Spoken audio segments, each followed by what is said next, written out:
leading worship along with our speaker, Reverend Libby Smith, and our music director, Bob Rowland.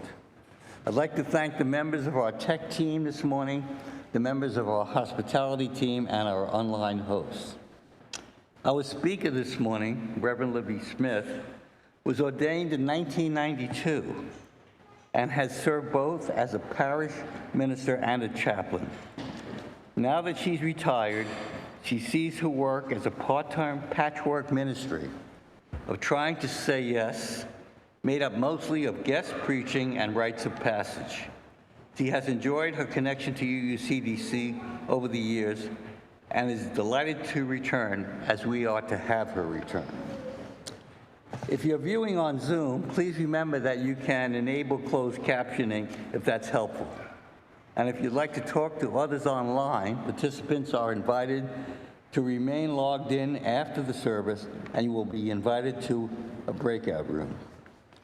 Now please rise in body or spirit and join us in singing our opening hymn, Gather the Spirit. Please remain standing after the hymn for our covenant.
Please remain standing as we set our covenant together.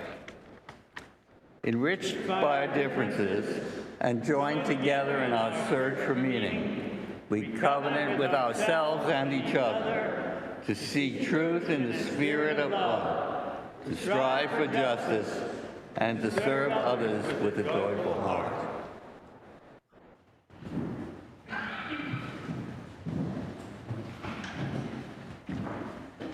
Our chalice lighting words this morning come from the Reverend Andrew Pakula. Let there be light, the light of joy, the light of happiness, and the light of contentment. May it illuminate our paths and fill our lives with peace.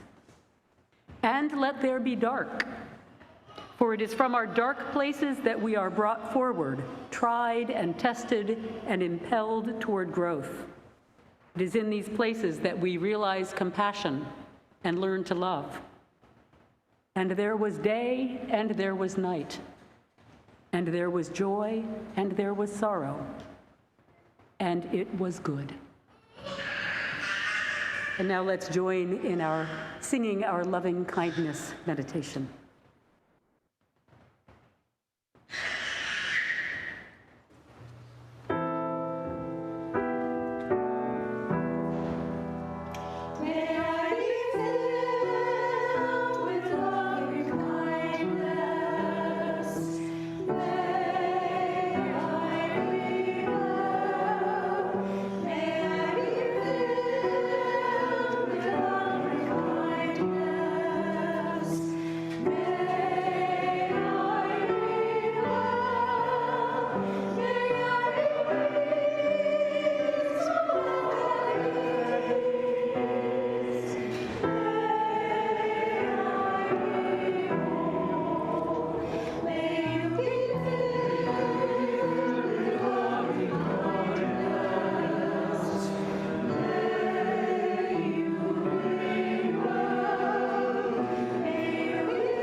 Each week, we gather in community carrying what we carry.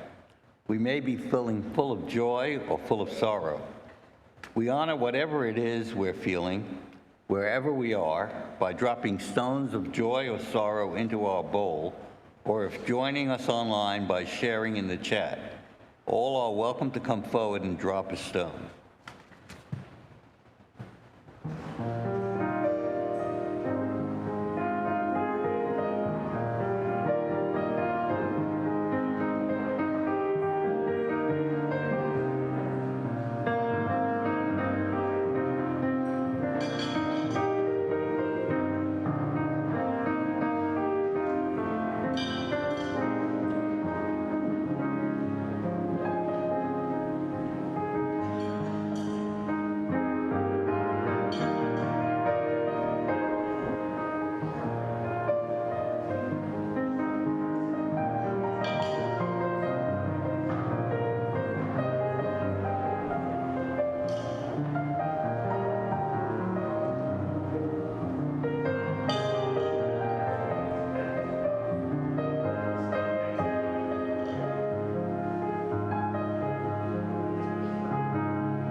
The reading this morning is a Zen Buddhist teaching tale, probably familiar to many of you. And there are many, many versions of this out there, but this is the one I chose for this morning. Once upon a time, as a monk was walking through a forest, he saw a tiger peering out at him from under the underbrush. As the monk turned to run, he heard the tiger spring after him to give chase. Barely ahead of the tiger and running for his life, our hero came to the edge of a steep cliff. Clinging onto a strong vine, the monk climbed down over the cliff edge just as the tiger was about to pounce. Hanging from the vine over the side of the cliff, with the hungry tiger pacing above him, the monk looked down and was dismayed to see another tiger stalking the ravine far below. Just then, a tiny mouse darted out from a crack in the cliff face above him and began to gnaw at the vine. At that precise moment, the monk noticed a patch of wild strawberries growing from a clump of earth near where he dangled. Reaching out, he plucked one. It was plump and perfectly ripe, warmed by the sunshine. He popped the strawberry into his mouth. It was perfectly delicious.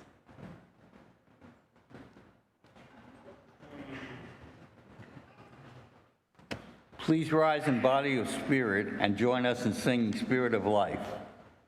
And follow along with the movements. Don't follow me. I'm totally uncoordinated.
Now is the time in our service when we share our abundance. I invite you to use text to give function using your smartphone to make a donation to support the church and its work in the larger world. The slide, well, I guess it is. Okay, the number is on the screen.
Sorry, I had a little trouble speaking after that.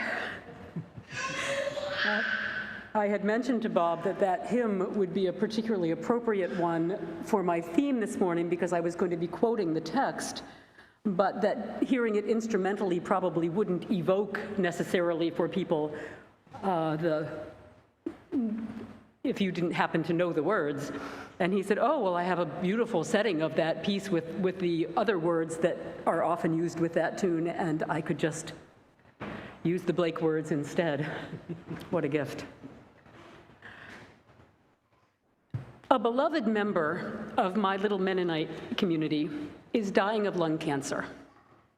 She recently went on to hospice care, and folks are having a really hard time accepting that there aren't any more treatment options for her. She's part of a Soul Matters group that I'm in. I know many of you are familiar with Soul Matters, these small group opportunities for spiritual growth and exploration. And at our Zoom meeting last month, during her time to share, she mentioned that she has been surprised to find that people don't shy away from the topic of death when they talk with her. In fact, she has been surprised to find that people are actually eager to talk with her about death. And then she said something that really woke me up.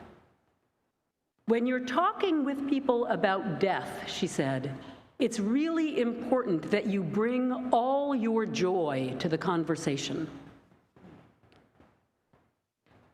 Now, Soul Matters groups don't encourage a lot of back and forth discussion during the sharing time. People share one by one and just really listen deeply to each other. And then she had to leave the meeting early, so I never got a chance to follow up with her and ask her just what she meant.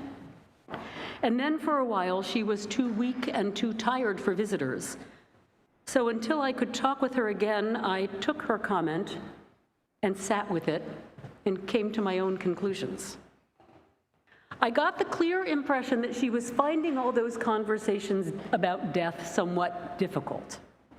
Not because she's afraid of death or in denial about her own death, she clearly is not, but because people approach those conversations so very seriously that they've become afraid to laugh or be silly in her presence. What I think I heard her saying was, "Bring me your joy. Be fully alive as we talk about death. Don't talk to me as if I'm already dead." It's hard to bring our joy to conversations about death. And that's true when we're being literal, when we're talking with a good friend who is, in fact, dying. I think it's true on a more metaphorical level, too, whenever we're facing really big, scary, painful things. The state of the world, the fragility of our lives. I remember in the spring, when the war in Ukraine was just unfolding, when the horror was still so fresh and so new, and the devastating photographs were flooding out of there with refugee children traveling alone and people with their pets strapped to their chest, fleeing with whatever they could carry, men who were staying behind to fight, weeping as they said goodbye to their families. It was so hard to look at those pictures. And yet I felt as though in all my helplessness, the one thing I could do was bear witness and look and see. And at the very same time, we were having, maybe you remember, we were having the most glorious spring. Green was bursting out everywhere. Birdsong was ringing out in the early mornings as I took my walks. And then as I came home and read these articles full of images of war and suffering, I couldn't help but feel joy at the beauty of the world all around me. And then I felt so guilty to be experiencing joy when so many others were in such despair. I was talking with my sister about it because she'd been having the same kind of struggle. And she sent me an article from the New York Times by a writer named Margaret Renkl. Margaret writes of the tension of experiencing the joy and the beauty of spring, even as we know that the earth is in peril, that we as human beings are largely responsible for that peril, and that so much of the greenery that is lifting her heart as she looks around at her southern spring is actually the result of invasive species that are doing terrible damage. And she knows that she does not, none of us deserve this joy. And yet she writes, "I refuse to quell this joy. It's possible to understand what invasive species are doing to the woods and still feel the leaping heart of joy in greenness. It's entirely possible to understand what human beings are doing to the woods and to one another in this moment of dread and grief and terrible struggle, and still exult in birdsong and tiny blooming flowers peeking out from the dead leaves of autumn. In this troubled world, it would be a crime to snuff out any flicker of happiness that somehow leaps into life." And then she goes on to say, "We are creatures built for joy. At the very saddest funerals, we can hear a funny story about our lost beloved, and God help us, we laugh. We can stagger out of an appointment where a person in a white coat has given us the news we think we cannot bear to hear, and still we smile at the baby in the checkout line, clapping her chubby hands at the balloons by the cash register, or kicking her feet in joy at a stranger's smile. This is who we are, the very best of who we are." And then she closes by saying, "Turn your face up to the sky. Listen, the world is shivering into possibility. The world is reminding us that this is what the world does best: new life, rebirth, the greenness that rises out of ashes. We are creatures built for joy, even in the midst of sorrow and pain. When I was growing up in a little humanist Unitarian fellowship in York, Pennsylvania, we sang that haunting hymn every night and every morn, with the music by Ralph Vaughan Williams and the poetry from William Blake. And those beautiful lines, "Joy and woe are woven fine, clothing for the soul divine. Under every grief and pine runs a joy with silken twine." And then it goes on to say, "It is right, it should be so. We are made for joy and woe. And when this we rightly know, safely through the world we go."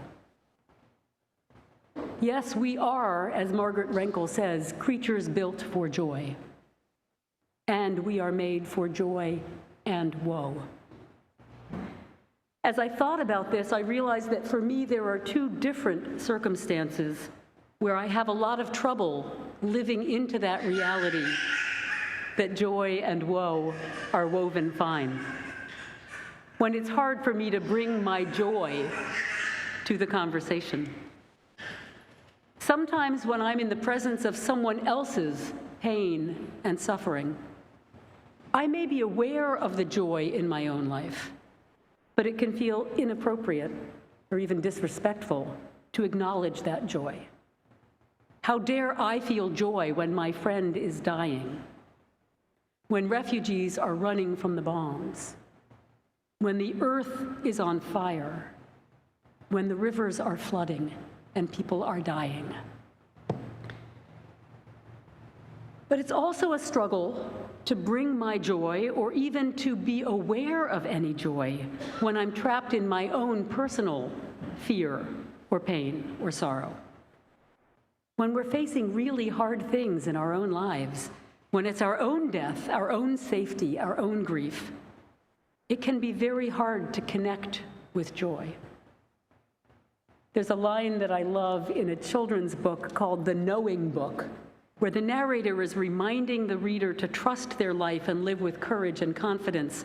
And she writes, "There is magic around you, but it hides."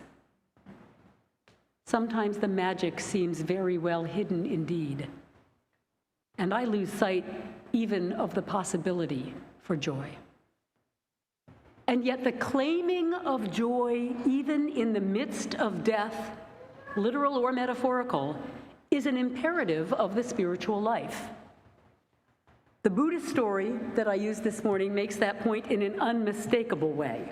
It's a classic Zen teaching tale, and I found an interesting commentary on it by a Dr. Munir Kazmir. He's a Pakistani medical doctor and humanitarian. And what I was reading seemed to be his writing, but at the end of the piece it also said contributing writer Brooke Bell, excuse me. So I want to recognize her as well, just in case, because I don't know who wrote what. Dr. Kazmir points out that this very well-known story is hard for most people. He writes, "Now, most of us don't like this story.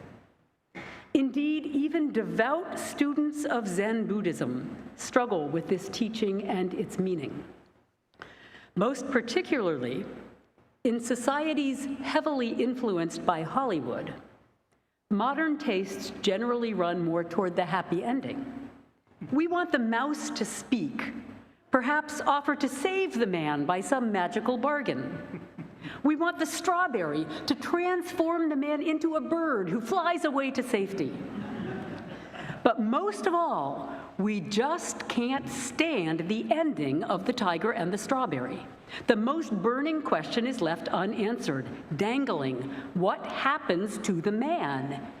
Except we already know what happens to the man. Of course we do. He dies." And then Dr. Kazmir goes on to remind us that the monk's plight in this story is really the same plight that we are all facing every single day. given how unlikely it was, statistically, that we would ever evolve into life in the first place, and how perilous life is, we really shouldn't be here at all. As he puts it, considering that we are here, and considering that we really won't be around all that long, even if we die of extreme old age, considering this should instill a profound sense of appreciation for the present moment. There is no staying off that cliff, he writes. There is no avoiding those tigers forever.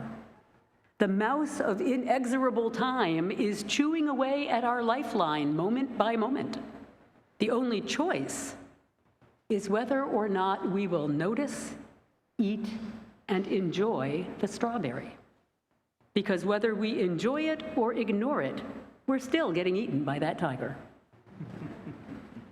And then he closes with a quotation from the Buddhist monk Pema Chodron. Tigers above, tigers below. This is actually the predicament that we are always in terms of our birth and death.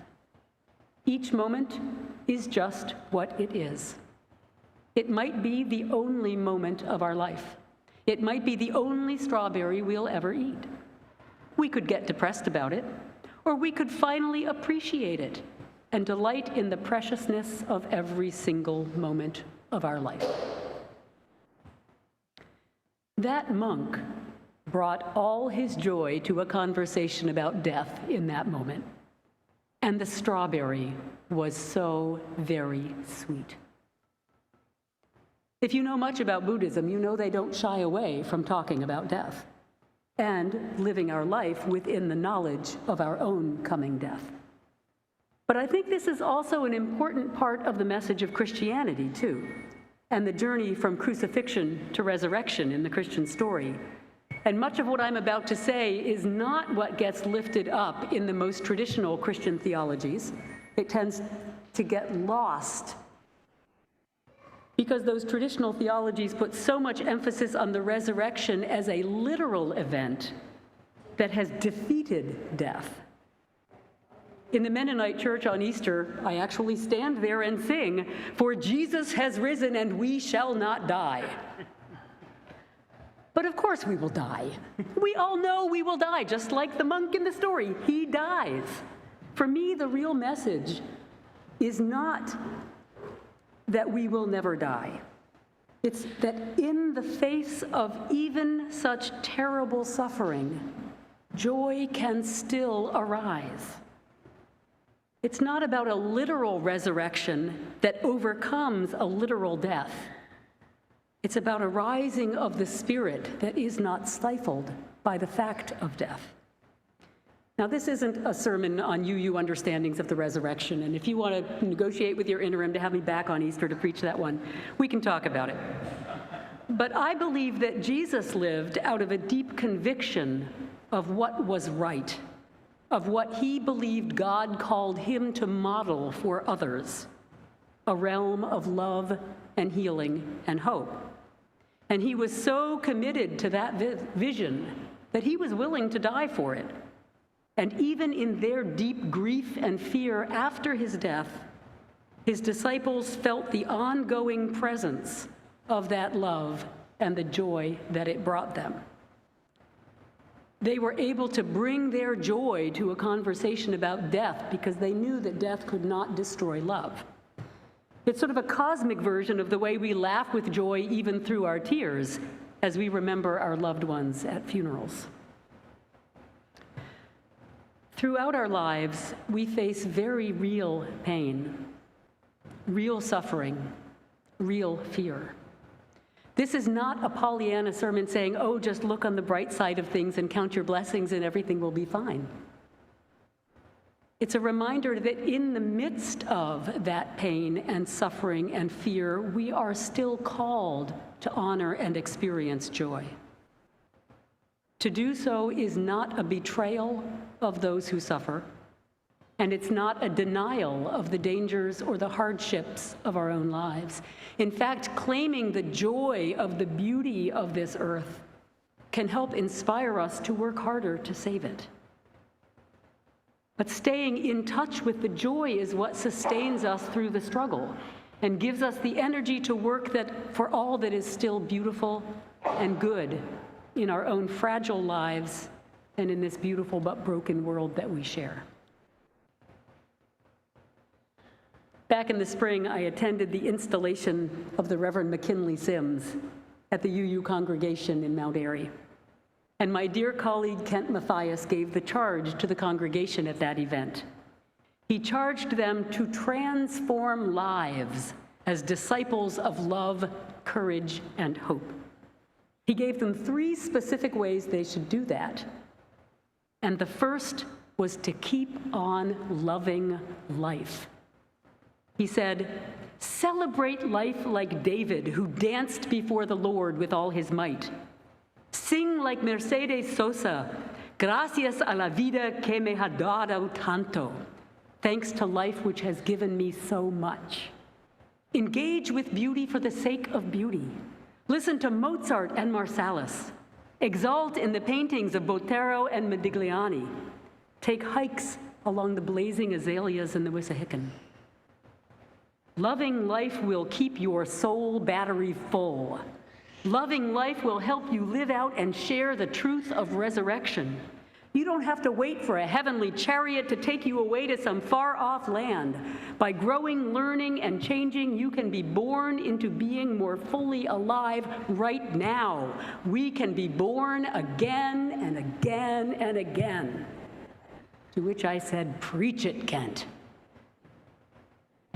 So I echo my colleague Kent Mathias, keep on loving life. Our challenging, perilous, sometimes terrifying life. Our life is going to be full of conversations about death, literal or metaphorical. There's always pain and there's always sorrow. But loving life will help us live out and share the truth of resurrection, because we can be born again and again and again. I was finally able to visit my dear friend, and we did indeed end up talking about death. But we also relished the beauty of our surroundings and the beauty of our friendship. We affirmed life. We laughed a lot. We summoned our courage and brought all our joy to the conversation. And so may we all, today and every day.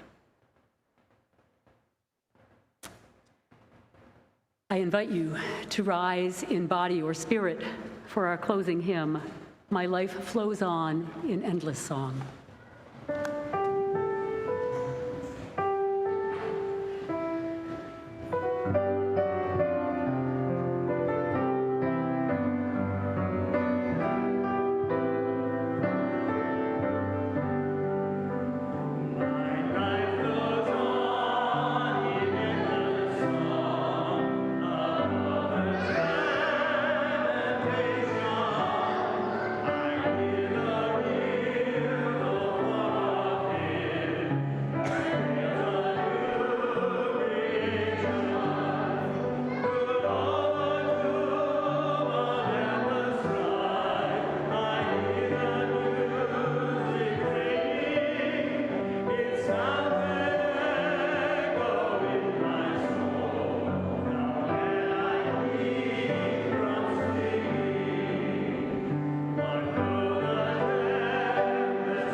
If you're comfortable taking the hand of a neighbor, I invite you to do so, or you can raise your hands in our virtual hand-holding.